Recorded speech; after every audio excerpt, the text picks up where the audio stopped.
This is Akash Ukani and welcome to Samarpan Techno School Biology YouTube channel. તમે જોઈ રહ્યા હતા chapter number 5 સપુષ્પી વનસ્પતિની બાહ્યાકાર રચનાઓ. તો આજે એ ચેપ્ટરનો આપણે લાસ્ટ લેક્ચર ભણીશું. જેવી રીતે આપણે કીધેલું કે ચેપ્ટર નંબર લેક્ચર નંબર 10 અને 11 એ તમારા થિયરિટિકલ પોર્શન માટે એટલો બધો ઇમ્પોર્ટન્ટ નથી. આમાંથી તમને એમસીક્યુઝ પૂછી શકે. આજનો એ લેક્ચર બહુ જ નાનો છે કે જેની અંદર આપણે 3 કુળ ભણવાના છે. તમને એ થોડુંક અઘરું લાગશે બીકોઝ તમે ચોપડીમાં વાંચશો તો એ રીતે આપેલું છે. આપણે ઈઝી બનાવવાની ટ્રાય કરીશું.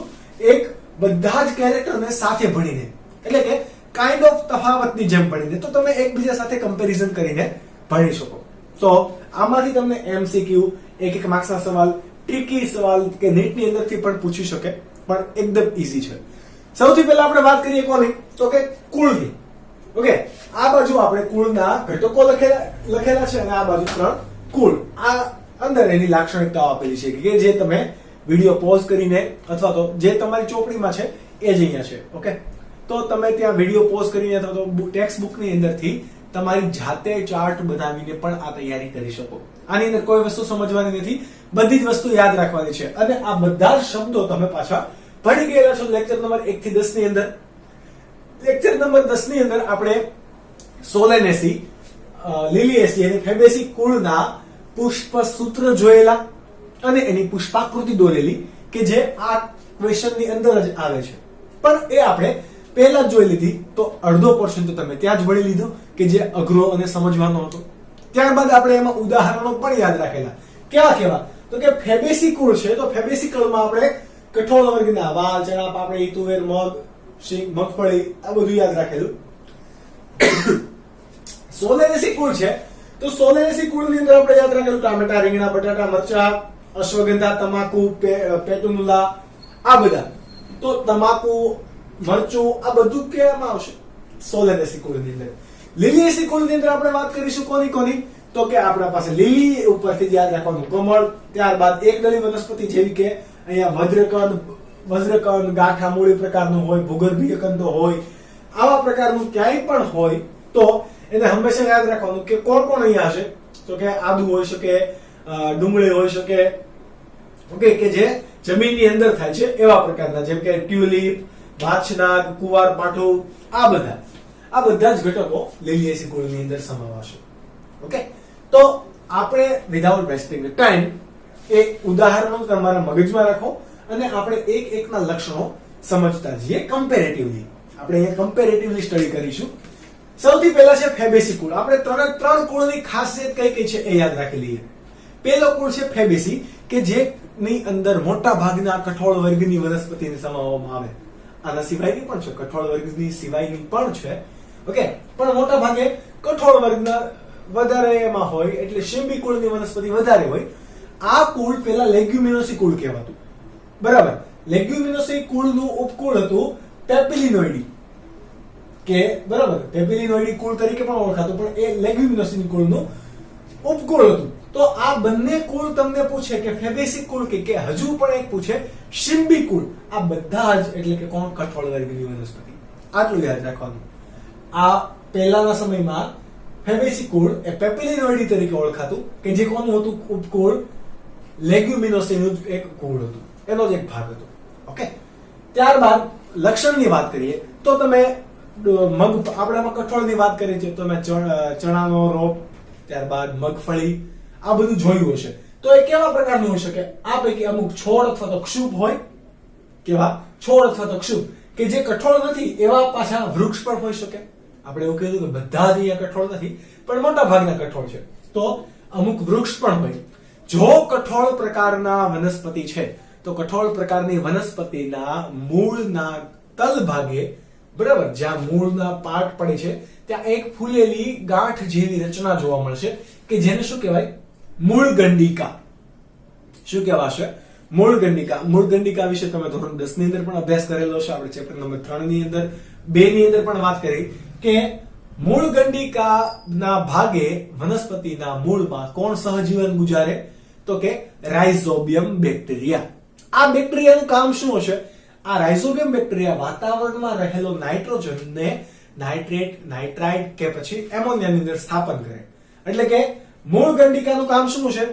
રાઇઝોબિયમ બેક્ટેરિયાને સ્થાન આપવું. અને આ રાઇઝોબિયમ બેક્ટેરિયા શું કરશે? તો રાઇઝોબિયમ બેક્ટેરિયા એ વનસ્પતિને નાઇટ્રોજન આપવા માટે મદદ કરશે, એટલે કે નાઇટ્રોજનનું હવામાંથી સ્થાપન કરશે. આ રીતે વનસ્પતિ નાઇટ્રોજન પણ મેળવશે, કારણ કે વનસ્પતિમાં પ્રોટીન ને આ બધું જોઈએ જ, બરાબર? તો એના માટે નાઇટ્રોજન ઇમ્પોર્ટન્ટ હોય. ત્યારબાદ આ બાજુ વાત કરીએ સોલેનેસી. આપણે કમ્પેરેટિવલી સ્ટડી ભણતા છીએ. સોલેનેસી, તો સોલેનેસીની ખાસિયત શું છે? તો કે એ બટાટાના કુળ તરીકે ઓળખાય. કેમ? તો કે આમાં બટાટા, ટમેટા, ડુંગળી, બટાટા, રીંગણ, ટામેટા આનો સમાવેશ થશે, ડુંગળી નહીં. ઓકે, ડુંગળી લીલિએસી કુળમાં. તો બટાટાના કુળ તરીકે પણ પ્રખ્યાત છે. ત્યારબાદ એ ક્યાં ક્યાં જોવા મળે, કયા કયા વિસ્તારમાં જોવા મળે? તો મોટા ભાગે ઉષ્ણકટિબંધ, શીત કટિબંધ અથવા તો સમશીતોષ્ણ કટિબંધની અંદર જોવા મળે. એટલે કે બધી સાર્વત્રિક થઈ ગયું. 3 આવી ગયા, એટલે કે આને સિવાયના આ મોટા ભાગનો જમીન પ્રદેશ આપણે રોકી લીધો. ત્યારબાદ છે લીલિએસી કુળ. તો લીલિએસી કુળ એ એમાં મોટા ભાગની એકદળી વનસ્પતિનો સમાવેશ થશે. મોટા ભાગે એકદળી વનસ્પતિ. એ હમણાં તમે ભણી જશો કે એનો પર્ણ વિન્યાસની અંદર શિરા વિન્યાસ કેવો છે, એની અંદર બીજપત્ર કેવું છે, બીજ એના કેવા પ્રકારનું છે, એના ઉપરથી આપણને ડાયરેક્ટ ખબર પડી જાય. કેવું છે? એકદળી વનસ્પતિનું પ્રતિનિધિત્વ કરતું કુળ કયું પૂછે તો લીલિએસી. બરાબર? સામાન્ય રીતે લીલી એટલે કે કોણ? કમળ. વોટર લીલી એટલે કે કોણ? કમળ. ઓકે, તો એના તરીકે પણ ઓળખાય છે. વાત કરીએ સોલેનેસી કુળના લક્ષણોની, એટલે કે વાનસ્પતિક લક્ષણોની, તો એ કેવા હોય? મુખ્યત્વે છોડ સ્વરૂપે અથવા તો ક્ષુપ સ્વરૂપે. બહુ મોટા કદના આવા ભાગ્યે જ હોય, કોઈક જ છે એમ. જેમ કે બટાટા, ડુંગળી, બટાટા, રીંગણ, ટામેટા, તમે શું જુઓ? છોડ જુઓ. એનાથી અમુક કોઈ વનસ્પતિ છે બીજી, તો એના તમે ક્ષુપ જોઈ શકો, પરંતુ વૃક્ષ બહુ ઓછા જોવા મળે. લીલિએસી કુળની અંદર જો કે બહુ મોટા મોટા અહીંયા વૃક્ષો હોતા જ નથી. પહેલી જ વાત. કેમ? તો કે આ પ્રકારના કેવા, એનો મુખ્યત્વે કેવા છે? ભૂગર્ભીય કંદ છે, એટલે કે પ્રકાંડ પણ જમીનની અંદર રહી જાય છે એવા. તો એ તો બહુ લાંબા તો વૃક્ષ ને ક્ષુપ તો બની જ ના શકે ઓબ્વિયસલી. તો ભૂગર્ભીય કંદો, વજ્ર કંદો કે ગાંઠા મૂળી પ્રકારના એ હોય છે. આ બધાની અંદર ક્યાં આવી ગયું પ્રકાંડ? ભૂગર્ભની અંદર. જુઓ પ્રકાંડ ક્યાં છે? ભૂગર્ભમાં. વાત કરીએ પ્રકાંડની, તો કમ્પેરેટિવલી આપણે વાત કરીએ ફેબેસી કુળની અંદર પ્રકાંડ કેવું હશે? મોટા ભાગે ટટ્ટાર હોય. કેવું? ટટ્ટાર. પરંતુ અમુક ફેબેસી કુળ એટલે કે અમુક વનસ્પતિ વેલા સ્વરૂપે પણ જોવા મળે છે. કેમ? તો કે એનું એટલું બધું પ્રકાંડ ટટ્ટાર નથી કે જે સ્થિર રહી શકે. ઓકે, એટલે માટે એ વેલા સ્વરૂપે, સૂત્ર રૂપી વેલા કે જે કોઈ બીજાના આધાર સાથે ચડીને આરોહણ કરશે. ત્યારબાદ વાત કરીએ સોલેનેસીમાં, તો કેવા હશે? મુખ્યત્વે એમાં શાકીય એટલે કે થોડુંક લીલા કલરનું પ્રકાંડ. બરાબર? જે આપણે થડ જોઈએ એને કાષ્ઠીય કહેવાય, કે જે કેવું છે? બ્રાઉન કલરનું અથવા તો કથ્થઈ કલરનું છે. ઓકે, તો શાકીય ભાગ્યે જ કાષ્ઠીય જોવા મળે, એટલે કે થર્ડ પ્રકારનું કેવું હશે? ભાગ્યે જોવા મળે. મોટા ભાગે આના પ્રકાંડ કેવા છે? સીધા અને ત્યાંથી શાખાઓ પડતી હોય તો પણ એ પણ કઈ સીધી. આમાં વાકાતુંગા એવા બધા કઈ વૃક્ષના પ્રકાંડો હશે નહીં. ત્યારબાદ ઘણીવાર પ્રકાંડ કેવા છે? રોમમય, એટલે કે એની ઉપર પ્રકાંડ ઉપર, કારણ કે લીલા છે, લીલા જો કોઈ પણ તમારા પ્રકાંડ છે તો એના ઉપર રોમમય રચના આવેલી હોય, અથવા તો ઘણીવાર ગેરહાજર હોય. ગેરહાજર હશે તો એ પ્રકાંડ કેવું હશે? સુવાળું. પણ આવી રચનાઓ ક્યાં જોવા મળે? ભૂગર્ભીય ભાગે. ક્યાં જોવા મળે? ભૂગર્ભીય ભાગે. ઓકે, જેમ કે આપણે બટાટાની વાત કરીએ તો બટાટા હકીકતમાં આપણે ભણી ગયા કે બટાટા શું છે? એક પ્રકારના પ્રકાંડ છે. તો એ પ્રકાંડનું રૂપાંતરણ છે કે જેથી ગાંઠ બને છે અને એમાંથી ગાંઠ ફૂલી જાય છે. તો આ બધાના પ્રકાંડ કેવા છે? ભૂગર્ભીય પ્રકાંડ. ત્યારબાદ લીલિએસી કુળના પણ ડુંગળી છે, તો જુઓ એનું પ્રકાંડ ક્યાં હોય? જમીનની અંદર. લસણ છે તો એનું પણ જમીનની અંદર. તો એમાં ભૂગર્ભીય પ્રકાંડ હશે. ત્યારબાદ પર્ણની વાત કરીએ તો પર્ણ ફેબેસી કુળની અંદર, ફેબેસી કુળ કેવું છે આપણું? દ્વિદળી. સોલેનેસી પણ કેવું? દ્વિદળી. લીલિએસી કેવું? એકદળી. તો તમે ત્રણની અંદર શિરા વિન્યાસ પહેલા કહી દો. દ્વિદળી હોય તો ઝાલાકાર શિરા વિન્યાસ, સમાંતર શિરા વિન્યાસ. એટલા માટે આપણે અહીંયા લખેલું છે નહીં. આ સિમ્પલ વસ્તુ થઈ ગઈ. ત્યારબાદ પર્ણ કેવા છે? એકાંતરિક. એક અહીંયા તો બીજું અહીંયા, ત્રીજું અહીંયા તો છઠ્ઠું અહીંયા. એકાંતરિક, પક્ષવત અથવા તો સાદા. પક્ષવત એટલે કે પીછા આકારના સંયુક્ત પ્રકારે પીછા આકારના જોવા મળે અથવા તો સાદા પર્ણો પણ જોવા મળે. બહુ બધું અહીંયા વેરિએશન જોવા મળશે કારણ કે બધી જ વનસ્પતિની અંદર સમાન પર્ણ પણ નહીં હોય. પર્ણવૃંત તલીય આપણે વાત કરેલી કે કઠોળ વર્ગ કે શિંબી કુળની વનસ્પતિમાં પર્ણતલ નીચેથી ફૂલેલો હોય કે જ્યાં પર્ણતલ એ પ્રકાંડ સાથે જોડાય છે ગાંઠના જે ભાગે એ ભાગ કેવો છે? ફૂલેલો. કેમ? તો આપણે એને કીધું હતું પીનાધાર અથવા તો પર્ણવૃંત. આ પર્ણવૃંત એ કોની ખાસિયત છે? કઠોળ વર્ગની વનસ્પતિ અથવા તો શિંબી કુળની વનસ્પતિ, ફેબેસી કુળની. ઘણીવાર આપણે ઉપપર્ણની પણ વાત કરેલી કે જો પર્ણ દંડના ભાગેથી કોઈ પર્ણ અથવા તો પર્ણતલના ભાગેથી કોઈ પર્ણ ઉત્પન્ન થાય છે તો એને ઉપપર્ણીય કહેવાય. અને જે કોઈ પણ વનસ્પતિમાં ઉપપર્ણ જોવા મળતા નથી એવી વનસ્પતિને અનુપપર્ણીય વનસ્પતિ કહેવાશે. આ ઉપપર્ણીય વનસ્પતિ. વટાણામાં આપણે જોયેલું, વટાણામાં ઉપપર્ણો કેવા છે? મોટા અને પ્રકાશસંશ્લેષી. ઓકે, તો આ મોટા કદના ઉપપર્ણો છે. તો ઉપપર્ણ હોવું પણ એ કોની ખાસિયત છે? ફેબેસીની. જ્યારે આ બંનેમાં ઉપપર્ણ કેવા હશે? ગેરહાજર. એટલે આ બંને કેવા? અનુપપર્ણીય. તો સિમ્પલ છે, તમને કોઈ પણ એક્ઝામમાં ક્વેશ્ચન પૂછે તો આવડી જાય. સોલેનેસી પ્રકારના સોલેનેસી કુળના વનસ્પતિની આપણે પર્ણો જોઈએ તો કેવા છે? એકાંતરિત, એટલે કે એક મૂકીને એક. સાદા. મોટા ભાગે કેવા છે? સંપૂર્ણ પર્ણ હશે, સાદા પર્ણ હશે. ભાગ્યે જ પીછાકાર સંયુક્ત પર્ણ જોવા મળે. એટલે અમુક કોઈક છોડની અંદર, અમુક કોઈક વનસ્પતિમાં જ ફક્ત આવું જોવા મળશે. બાકી મોટા ભાગે કેવા છે? સાદા અને એકાંતરિત. અહીંયા કેવા છે? તો કે બધું ભૂગર્ભી હતું. તો કેવા હશે? મુખ્યત્વે તલસ્થ પર્ણો, એટલે કે તળિયાના ભાગે ઉત્પન્ન થતા પર્ણો નાના હશે, શલ્કી પર્ણો ટાઈપ. એકાંતરિત, રેખીય અને અનુપપર્ણીય. રેખીય એટલે કે એક બધા જ કેવા છે? એક સાથે ઉત્પન્ન થાય. જેમ કે ડુંગળી હોય, લસણો તમે જોયા, એક આમ બધા એક ગાંઠમાંથી એકબીજા સાથે બધા પર્ણો ઉત્પન્ન થયેલા હોય. તો એ બધા કેવા હશે? રેખીય. મુખ્યત્વે તલસ્થ કેમ કીધું? તો કે એ પર્ણો એ ભાગે ફૂલેલા પણ હોય, જેમ કે ડુંગળીની અંદર છે. તો આપણે એનો ખોરાક તરીકે ઉપયોગ કરીએ છીએ. પુષ્પના ભાગોની વાત કરીએ તો આપણે પુષ્પ સૂત્ર ઓલરેડી ભણી ગયા છીએ. લાસ્ટ લેક્ચરની અંદર પુષ્પાકૃતિ પણ જોઈ લીધી અને એમના ઉદાહરણો પણ જોયેલા. તો પણ પુષ્પ વિન્યાસની આપણે વાત કરીએ તો આ કેવા છે? અપરિમિત પુષ્પ વિન્યાસ. કેવો? અપરિમિત. એટલે કે એની વૃદ્ધિ પુષ્પ બાદ પુષ્પ ઉત્પન્ન થઈ જાય તો કેવા હશે? અહીંયા પુષ્પ ઉદ્ભવ થયું, અગ્રકલિકા અહીંયાથી વધતી જશે. અહીંયા પુષ્પ ઉદ્ભવ થયું, અગ્રકલિકા વધતી હશે. એટલે કે એની વૃદ્ધિ પ્રકાંડ અક્ષની દિશા કેવી થાય છે? અટકતી નથી. એટલા માટે કેવી છે? અપરિમિત. અપરિમિત હશે તો અહીંયા પુષ્પો કયા ક્રમમાં ગોઠવાતા હશે? નીચેથી આગળ, એટલે કે એને શું કહેવાય? અગ્રાભિવર્ધી ક્રમ. પુષ્પો અહીંયા કયા ક્રમમાં ગોઠવાતા હોય? અગ્રાભિવર્ધી ક્રમ. જ્યારે અહીંયા કેવા છે? એકાકી અથવા તો કક્ષીય અથવા તો પરિમિત. અહીંયા ફક્ત ટોચ પર એક જ પુષ્પ જોવા મળે છે અથવા તો કક્ષામાં પુષ્પ જોવા મળે છે, પરંતુ એની વૃદ્ધિ હવે આગળ વધી શકતી નથી. એટલા માટે કેવી છે? પરિમિત. તો જો કક્ષીય પ્રકારની હોય તો એમાં પુષ્પો કેવા પ્રકારે ગોઠવાશે? તલાભિસારી, એટલે કે નીચે.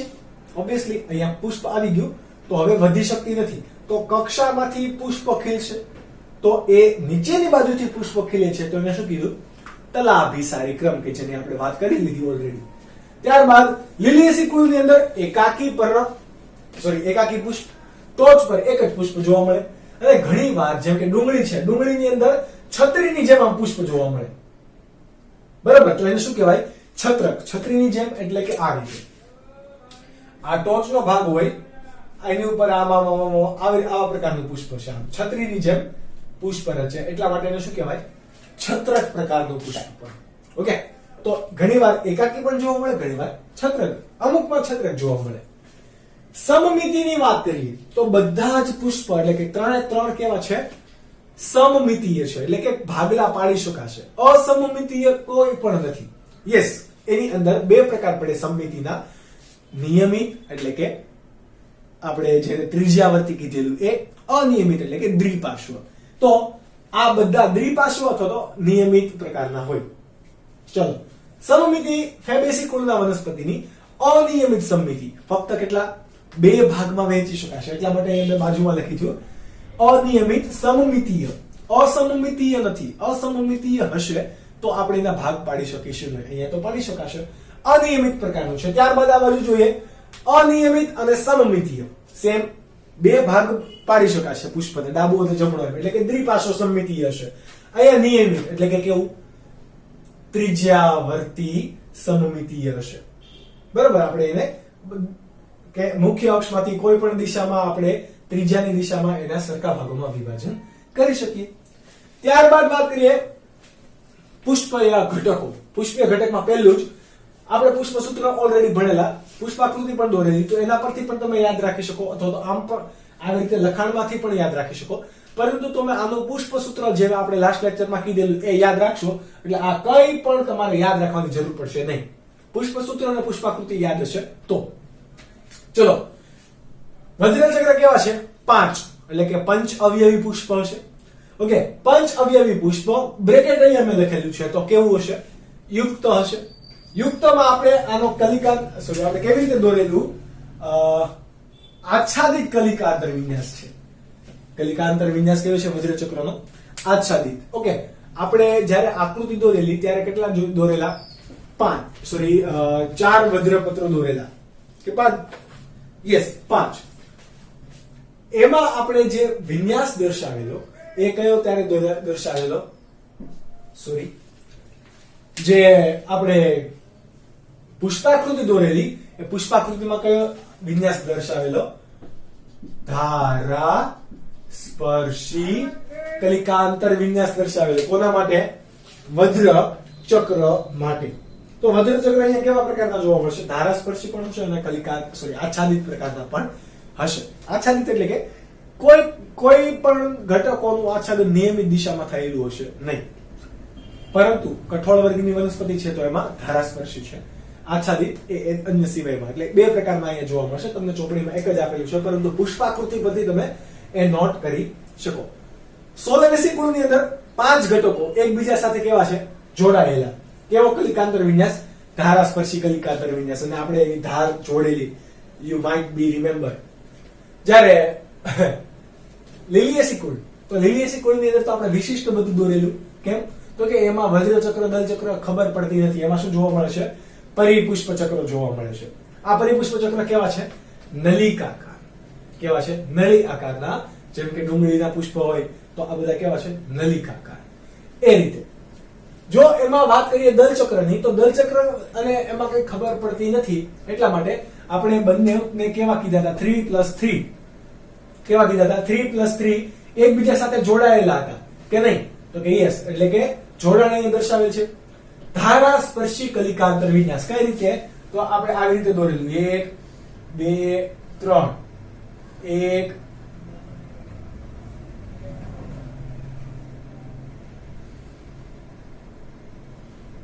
તો આ રીતે એની ધાર સ્પર્શ છે.